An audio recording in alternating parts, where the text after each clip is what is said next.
سبيل الدموع سبيل مريح، تنهدى يا صاحي كي تستريح. السلام عليكم ورحمة الله وبركاته. الله أكبر،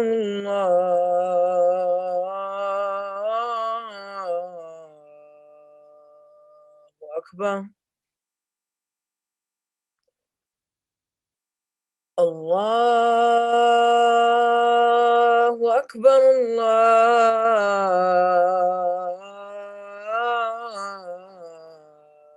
الله أكبر. أشهد أن لا إله إلا الله،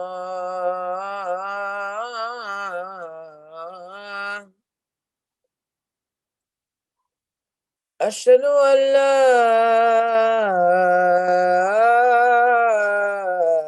إله إلا الله،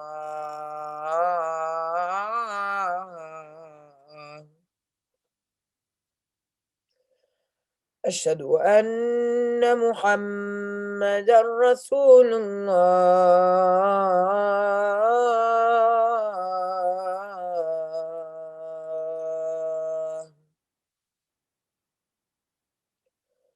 أشهد أن محمدا رسول الله.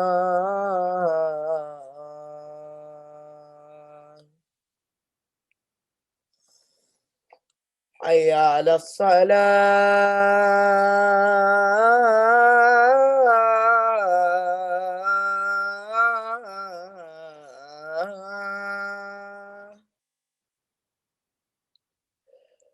حي على الصلاة،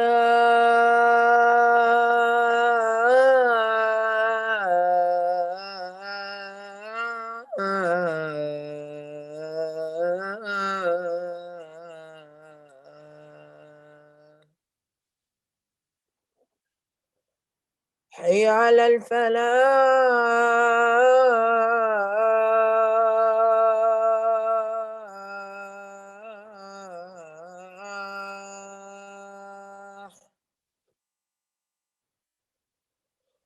حي على الفلاح.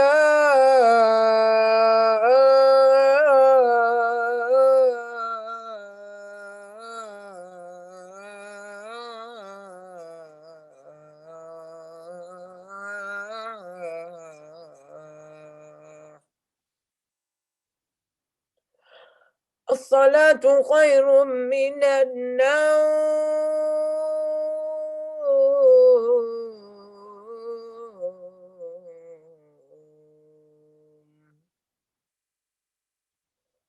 الصلاة خير من النوم.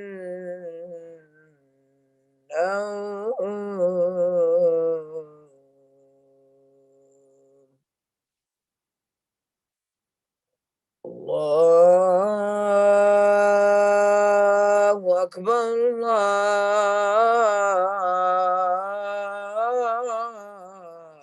الله أكبر.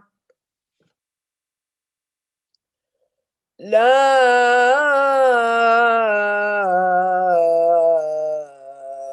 إله إلا الله.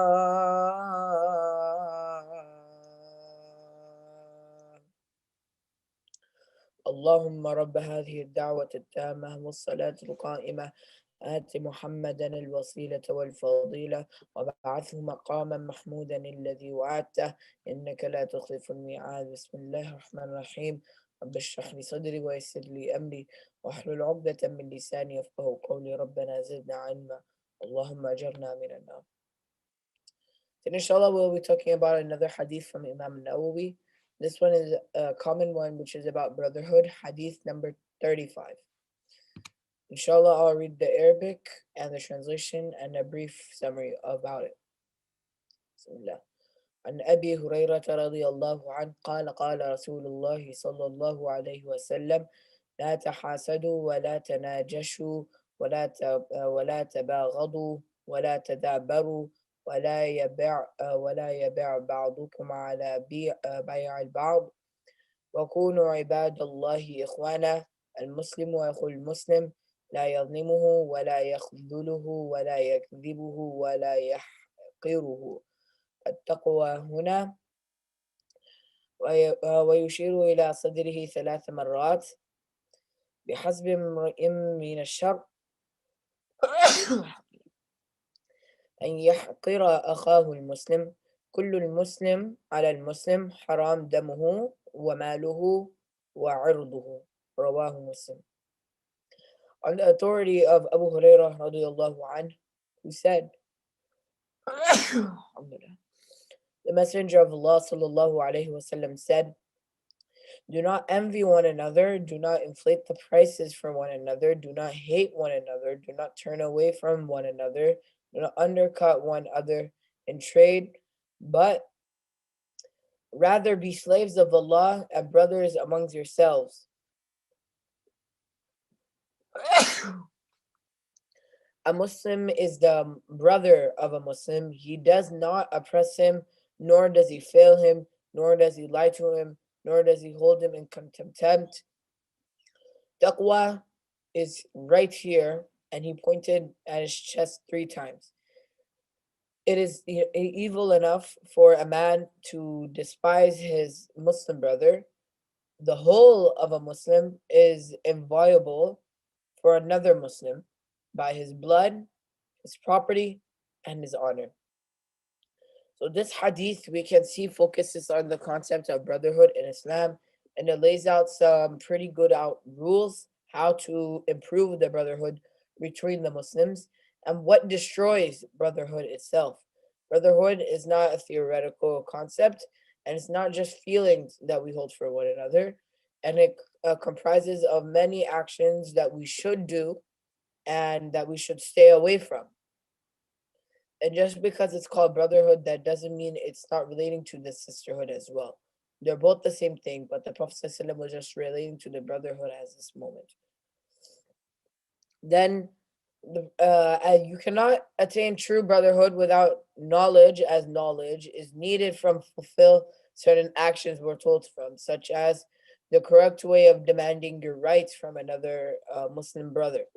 The Arabic word used for envy in this hadith, it means mutual envy, where both sides envy each other.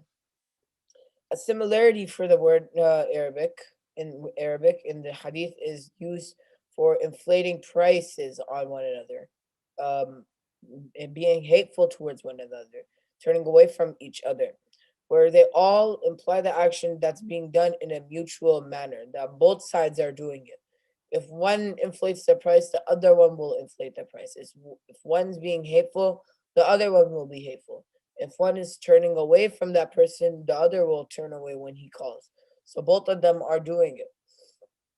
Ibn Rajab said that envy is for a person to hate for others from his kind to surpass him in anything that is praiseworthy. And this is set in the nature of mankind. And the believer should realize that they have a certain level of envy in their hearts, and this helps them attain piety. So the first sin that was actually committed, was actually envy. The first word of ignorance was spoken by Iblis. So, and that was in the higher world when they were in the akhirah, when they were in Jannah, and when they were with Allah subhanahu wa ta'ala. Then the first sin that was committed on earth in this dunya was Qabil, who was envious of his brother and thus killed him. So both of the first sins were actually committed because of envy. So there are many different types of envy. Ibn Rajab said that number one, those who seek to remove the blessings of others by transgressing against them in speech and actions and trying to take the blessing for themselves and seek the benefit. Number two, to remove the blessings from others by transgressing against them in speech and action, but do not take the blessing for themselves. This is the worst type of envy, and this is the type of envy Shaitan had for Adam alayhi salam, our first prophet. Number three, those who strive to gain the same virtue of the person. So they are jealous of him, wanting to be like that person. The ruling depends on what the person is jealous of. If it is something on the dunya, like having some status in their job or some status somewhere else, that is not good. But though it is not haram, but if it is related to religion, then it is a praiseworthy action and it's not considered as a hateful envy. Number four, those who want to find envy in their hearts, those who, if they find envy in their hearts, they try to remove it. And they do this by striving to be a good person. If they are envious of someone or something, they start making dua for themselves and especially the things that they're envious for. So there are some causes of envy, first of all. Number one, there's a love for dunya or even the love for knowledge between the students of knowledge. Number two, the fear of rivalry. And we could see this throughout history with many political leaders that they would kill their brothers and they would kill so on and so forth just so they can get their own ruling so they become king. So we see this throughout many times in history. And then number three, the fear of losing in dunya, like losing their wealth, their children, and anything that is temporary in this world.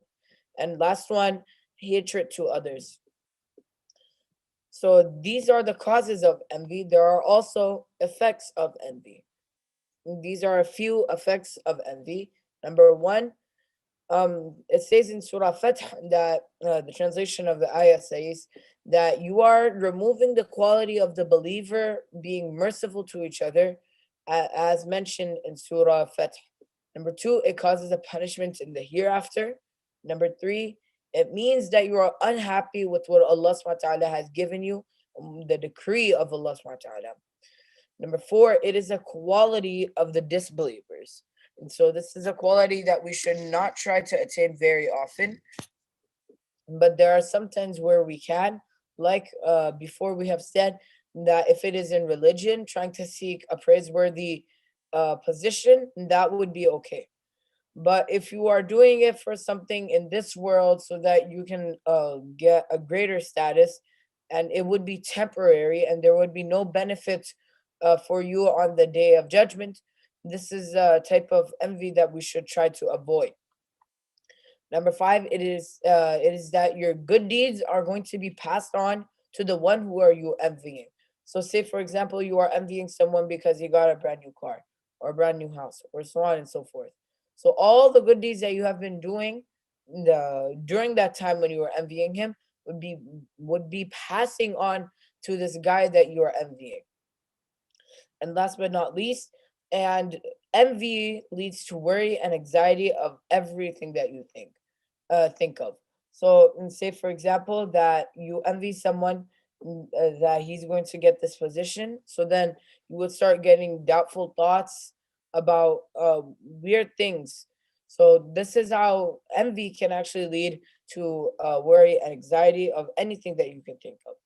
جزاك الله خيرا. سبحان ربك رب العزة عما يصفون وسلام على المرسلين والحمد لله رب العالمين وآخر دعواهم من الحمد لله رب العالمين. سبيل الدموع سبيل مريح تنهدى يا صاحي كي تستريح.